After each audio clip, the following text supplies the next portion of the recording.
guys, this is Comic and today I'm doing a review for Paper Girls issue 8. And before I start talking about this issue, just want to give you guys a couple updates. Of course, I have Comic episode 156, and that show where I review all the comics I read this week in one show. So you go check out the exclusive comics for that show in the description below. But let's start talking about Paper Girls issue 8, one of my favorite series out right now, and let's see what's going on with this issue.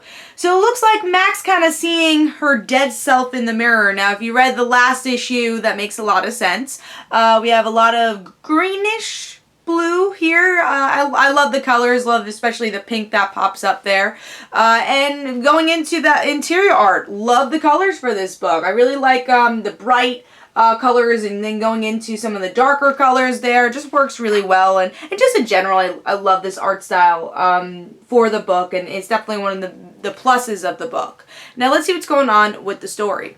So with this issue, we have two stories going on. Mac dealing with the news that she got in the last issue, where Tiffany's like, do you think you should be smoking? And Mac's like, who cares at this point? And of course she still wants to live, but I think she's very much in denial at this point. It's very interesting kind of like get into this character's head of, what do I do? Is life worth living? Is it not? Like, it's definitely this question here.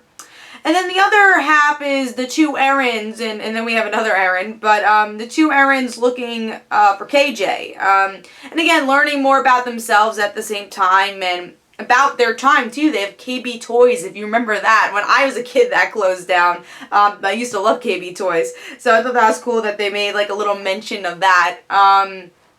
But yeah, so we get to see in the end that they do find KJ's little thing floating. Is it like an alternate space? Is it not? Well, Aaron, third Aaron, who's not really Aaron, says that these alternate planes don't really exist, so you definitely get a little bit more of this mythology.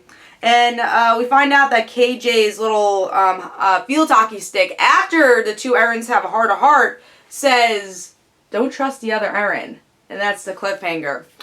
So what did I think of the issue? Once again, I think Paper Girls hits this story out of the park with every single plot line being interesting. Especially for me personally, the two errands and Mac and Tiffany story. I think the one that's a little bit more confusing is definitely the other errand story. Still very interesting, but if I had to pick one that was like, oh, I'd rather see these characters, I guess the other errand is the one that's a little bit lagging, but it's because they are keeping secrets, but also telling you information at the same time.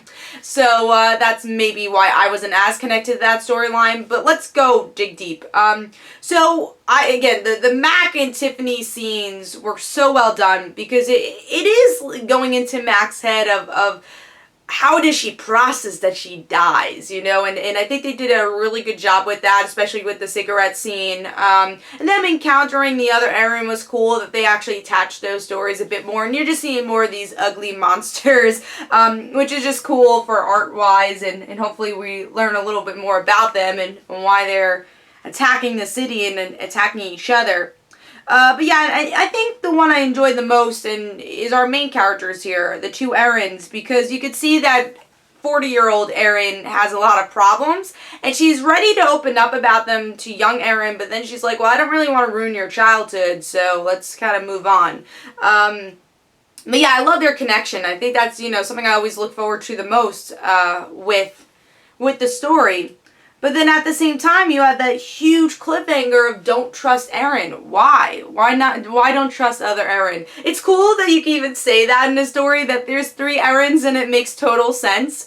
But yeah, that was just a wonderful cliffhanger, and just makes you keep guessing of where the story is going. And yeah, there's just a lot of great character moments, but a lot of great twists and turns into the story too, which is very important.